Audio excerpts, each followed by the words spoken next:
सिद्धं शुद्धं परमियं जिणिन्दवर्णमिचन्दमकलङ्कं गुडरयणभूषणुदयं जीवस्य परुवणं वोच्छम्।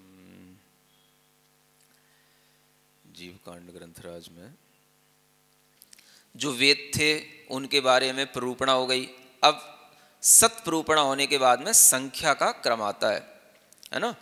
तो वो संख्या भी आगे की 5 गाथाएं हैं जिनके माध्यम से इस संख्या का वर्णन किया जा रहा है।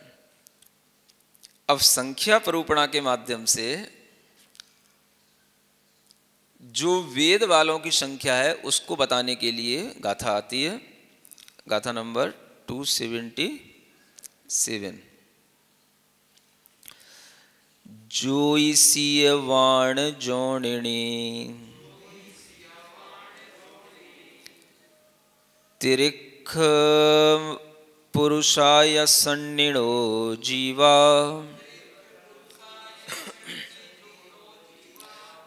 तत्ते उपमलेसा शंख गुणुणा कमेणे दे। क्या कहते हैं? ज्योतिषी देव, वानव्यंतर देव, योनिनी तिर्यंच। योनिनी तिर्यंच बोलते हैं जो स्त्री वेदी, द्रव्य से भी स्त्री वेदी तिर्यंच होते हैं उनको योनिनी तिर्यंच, और पुरुष वेदी तिर्यंच। इसके आगे संगी जीव, और उन संगी जीवों में भी तेजोलेश्या और पद्मलेश्या वाले जीव। तेजलेश्या माने पीतलेश्या और पद्मलेश्या वाले जीव। ये संख गुण ऊणा कमेण एधे, ये संख्यात गुणे कम, संख्यात गुणे कम क्रम से इस तरह से होते हैं, है ना। क्या समझे? सबसे पहले यहाँ पर ज्योतिषी देवों की संख्या बताई, है ना। तो ज्योतिषी देवों की संख्या बताते हुए ये शास्त्रों में वर्णित है कि इनकी संख्या हम पहले निकालें, और ये संख्या जो निकलती है वो एक गणित दिया होता है कि 65,536 एक संख्या है, इसको पनट्ठी बोलते हैं। और इसका अगर हम प्रतरांगुल से गुणा करते हैं और गुणा करने के बाद में इसी संख्या का अगर हम जगत प्रतर में भाग दे देते हैं तो जो लब्ध आता है उस लब्ध को यहाँ पर हम मुख्य बना करके रखें, और फिर उससे आगे के ये जो संख्याएं हैं, बाणव्यंतर देवों की संख्या, योनिमति तिर्यंचों की, फिर पुरुष वेदी तिर्यंचों की, और फिर संगी तिर्यन जीवों की, और उसके बाद तेजोलेश्या वाले और पद्मलेश्या वाले संगी जीवों की। तो ये जो 6 संख्या आ जाती हैं, ये सभी संख्याएं संख्यात गुणा कम, संख्यात गुणा कम, संख्यात गुणा कम से क्रम से ऐसा जानना, ये यहाँ पर बताया गया। आगे कहते हैं इग पुरुषे 32 देवी तज्जोग भजित देवोगे सगुणगारेण गुणे पुरुषा महिलाय देवेषु। कहते हैं एक पुरुषे 32 देवी। अब देवों में ये बताया जा रहा है कि एक देव की 32 देवियां होती हैं। ये कम से कम जानना, कितनी? 32। ये कम से कम संख्या है, ठीक है ना। किनकी? पुरुष का मतलब यहाँ पर पुरुष वेदी देव के लिए कहा जा रहा है ना। वैसे तो इंद्र आदि जो होते हैं उनकी देवियां बहुत सारी होती हैं, बहुत अधिक होती हैं। 32 तो एक कम से कम बताई गई हैं। जो बड़ी लो क्वालिटी के भी जो देव होते हैं ना, सामान्य देव होते हैं, जो प्रकीर्णक आदि जाति के जो सामान्य देव होते हैं, उनकी भी कम से कम भी होंगी तो 32 देवियां होंगी। तो जो अधिक देवियां होती हैं उस अनुपात को यहाँ पर या उस गणित को दिमाग में लेकर के यहाँ पर नहीं चल रहे हैं, क्योंकि ऐसे देवों की संख्या कम होती है।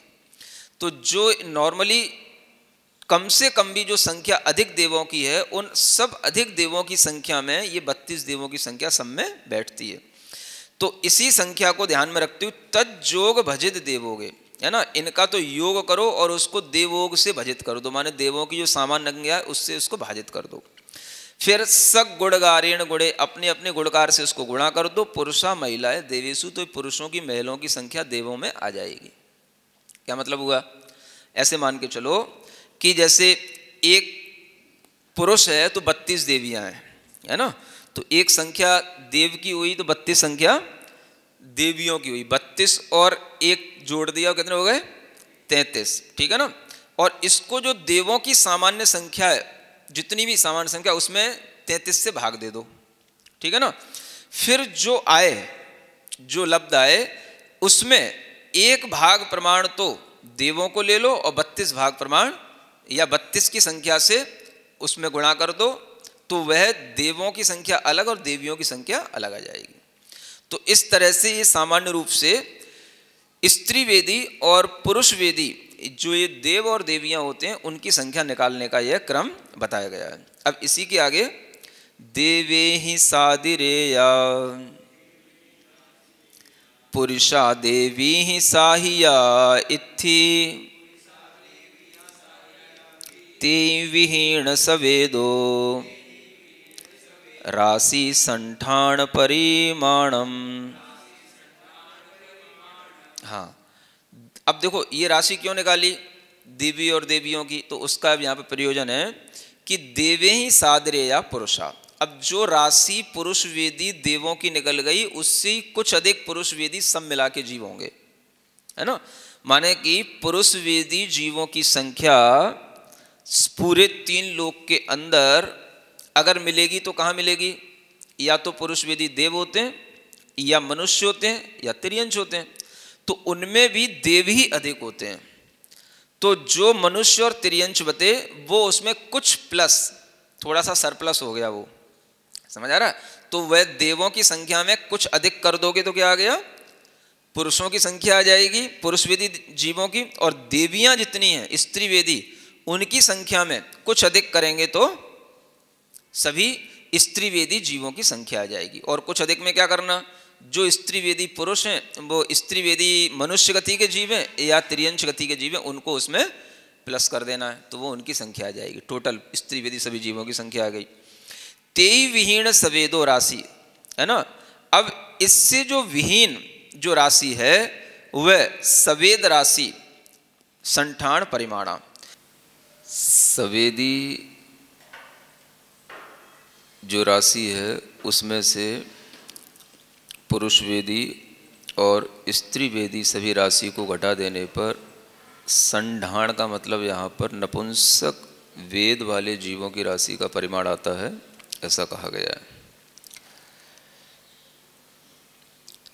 जितने भी संसारी जीव हैं उनमें नपुंसक वेद वाले जीव ही सबसे अधिक हैं, अनंत अनंत जीव हैं। बाकी पुरुष वेद वाले स्त्री वेद वाले जीव असंख्यात होते हैं। अनंत राशि में से अगर हम पुरुष वेद वाली स्त्री वेद वाली असंख्यात राशि घटा भी देंगे तो भी वो अनंत ही रहती है। इसलिए सबसे अधिक नपुंसक वेद वाली अनंत राशि को जानना। तो इस तरह से यहाँ पर इन राशियों को निकालने का ये गणित बताया गया है, ठीक है ना। एक गाथा और है,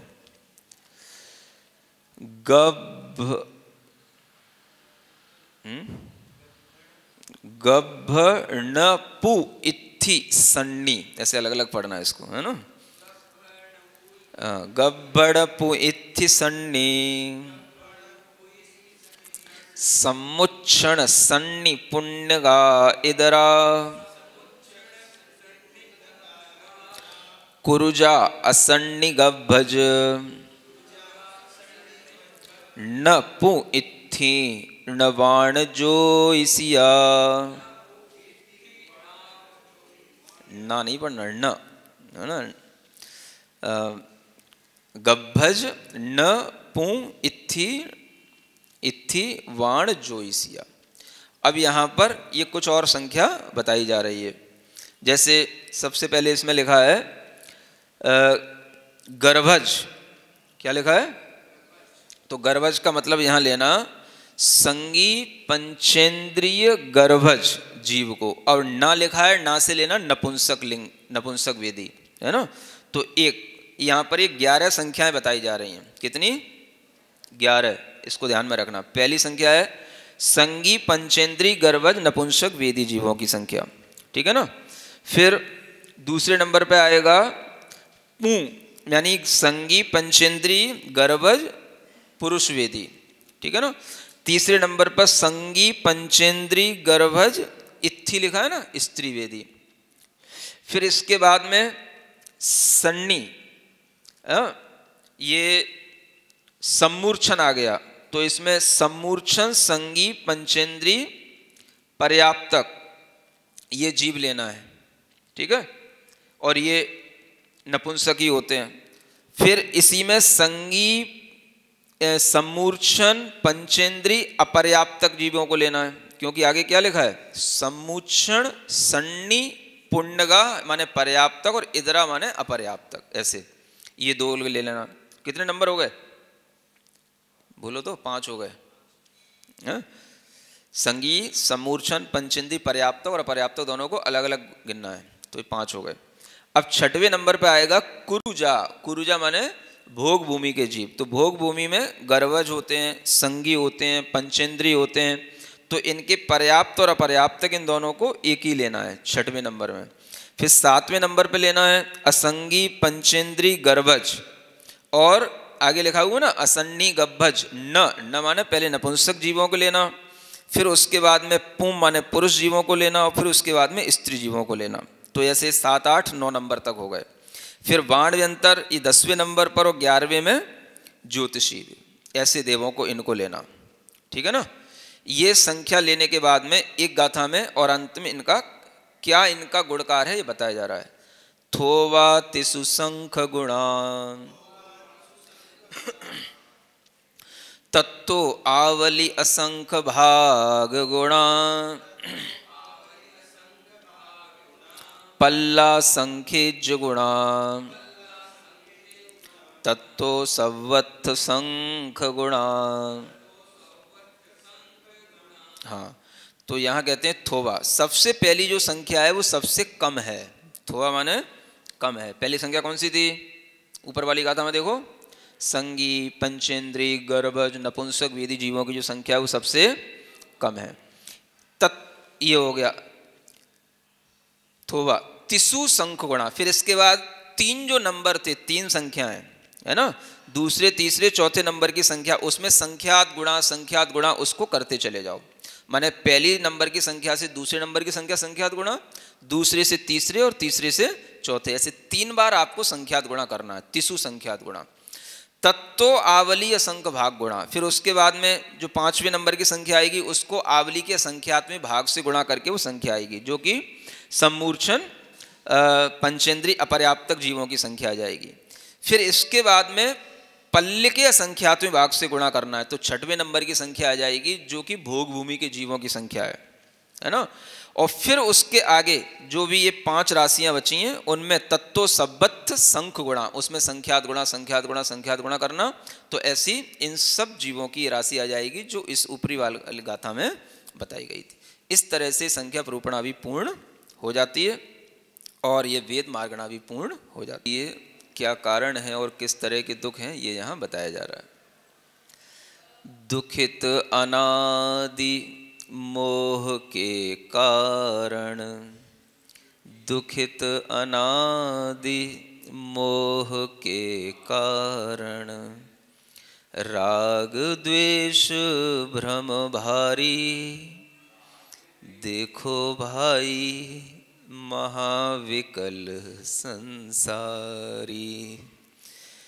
कहते हैं कि एक तो अनादिकालीन मोह इस जीव को हमेशा पीड़ित किए रहता है, और उसके कारण से जो राग द्वेष के चक्कर में पड़ा रहता है, राग और द्वेष का इसके ऊपर भारी भ्रम का एक पर्दा पड़ा रहता है, जिसके कारण से हर चीज़ को राग और द्वेष से सहित ही ग्रहण करता है। यही इसके दुख का एक बहुत बड़ा कारण बनता है। अब जब ये सब होता है तो उसके साथ साथ और क्या होता है? हिंसारंभ करत सुख समुझ, हिंसारंभ करत सुख समुझ। मृषा बोल चतुराई, पर धन हरथ समर्थ कहावे।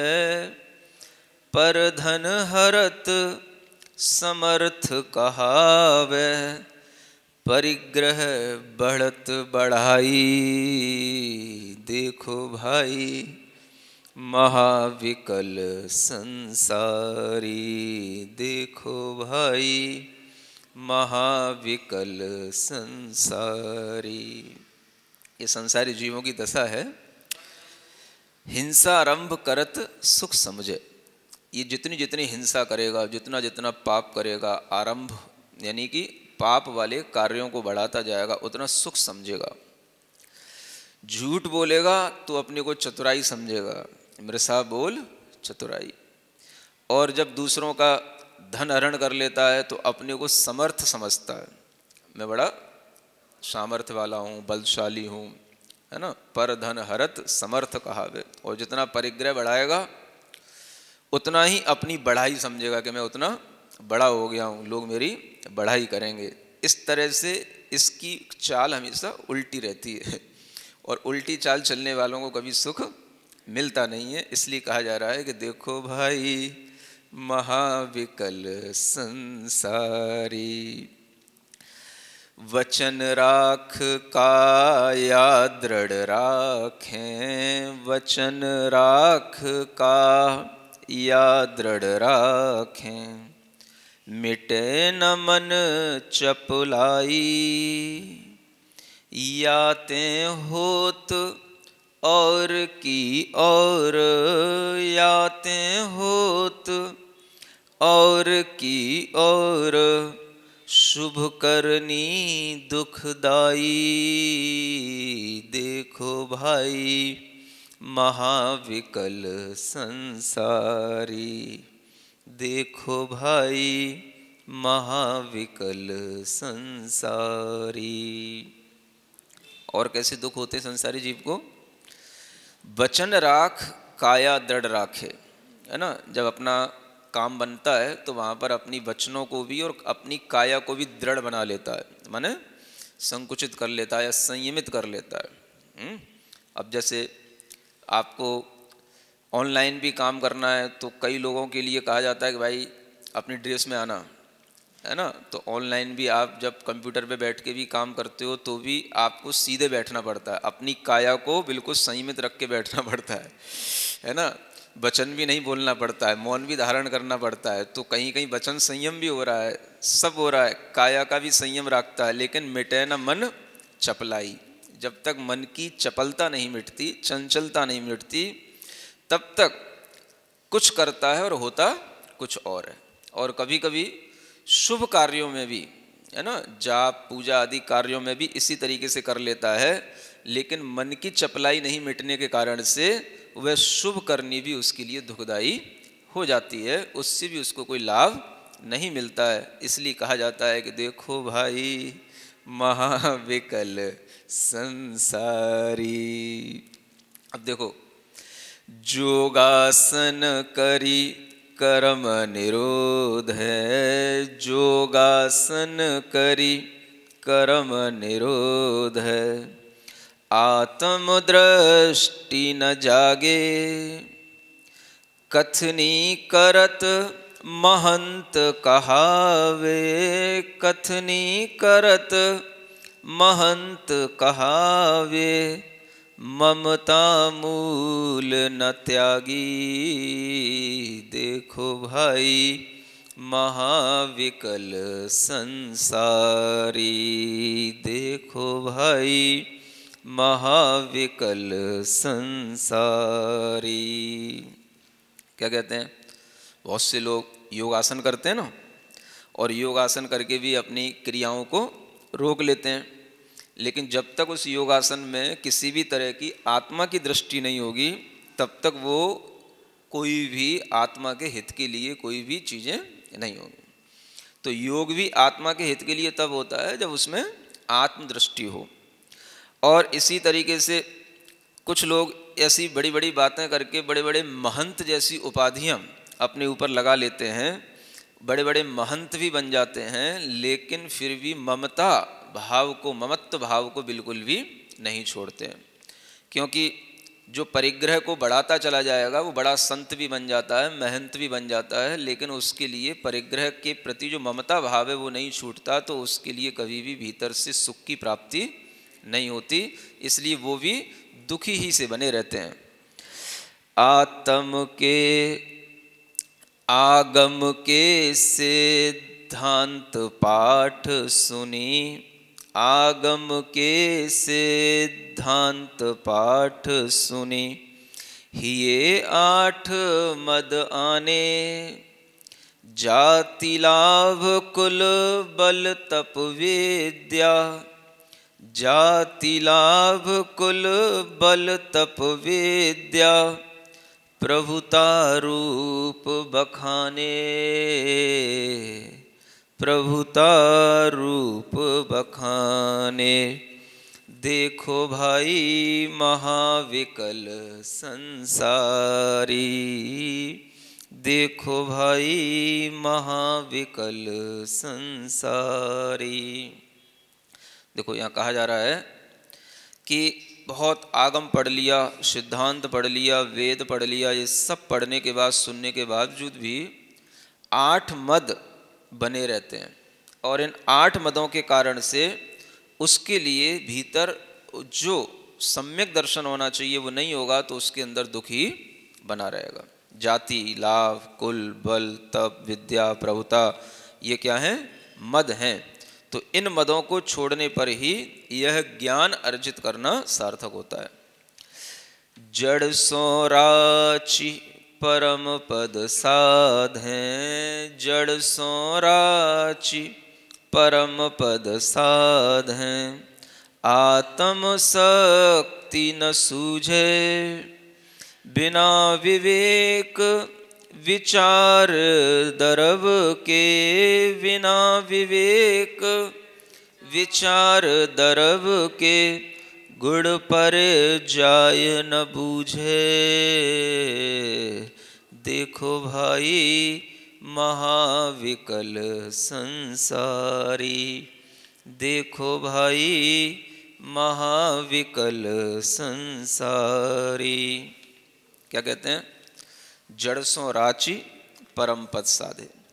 जब तक आप जड़ देह से रचे रहोगे, पचे रहोगे और आप कोई मोक्ष की साधना करोगे, तो उससे आपको कुछ भी नहीं प्राप्त होगा।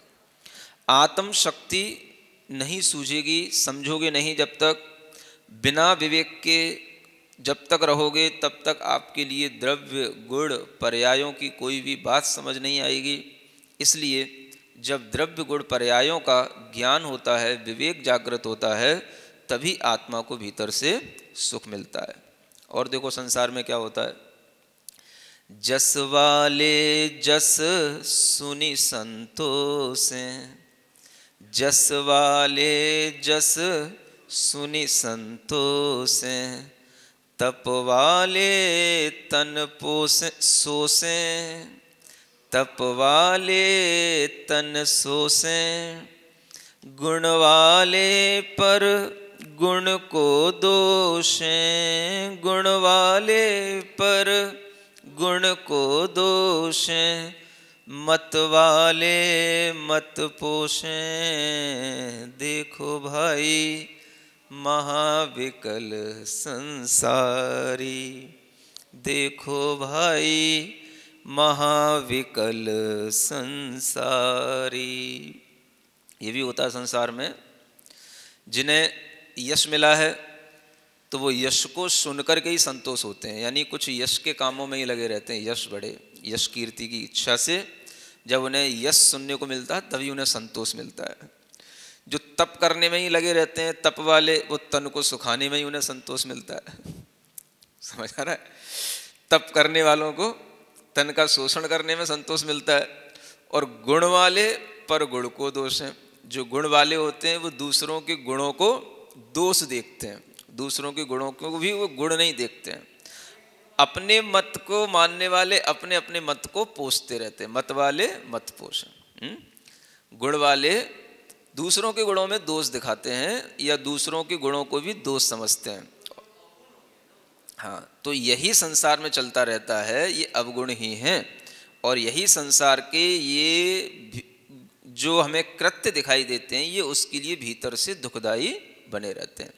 इसलिए संसार में ये सब चीज़ें करते हुए भी जब तक भीतर से आत्मा का ज्ञान, अपने अंदर द्रव्य गुण पर्याय के माध्यम से मोह का अभाव न किया जाएगा, तब तक ये सब चीज़ें दुखदाई ही बनी रहती हैं।